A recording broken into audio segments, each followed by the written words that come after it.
déteste faire ça, prendre la parole sur les réseaux, mais je vois que Samos le fait, donc je suis obligée de le faire.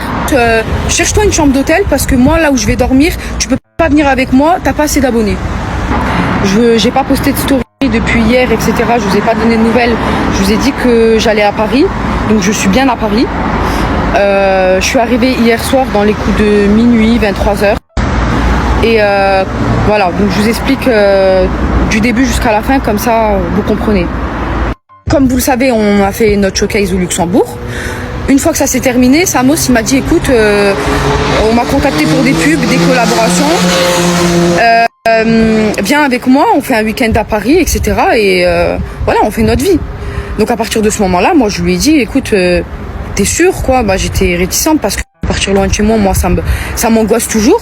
Je lui ai dit t'es sûre, tout ça, on y va, il y a pas de problème. Il m'a dit écoute oui t'inquiète viens, etc. Je lui ai dit ok, je passe chez moi, je prépare une valise. Je viens avec lui, on part en voiture. Je prépare ma valise, je monte avec lui en voiture direction Paris. Et sur la route, il commence à me dire écoute, cherche-toi une chambre d'hôtel parce que moi là où je vais dormir, tu peux pas venir avec moi, t'as pas assez d'abonnés.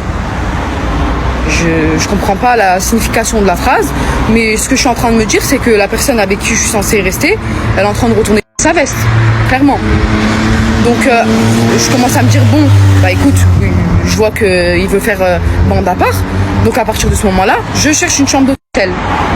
Jusque là, il n'y a rien trop de grave quoi. Je cherche ma chambre d'hôtel, sauf que j'en trouve pas. On arrive à Paris, dans son appartement où lui il était.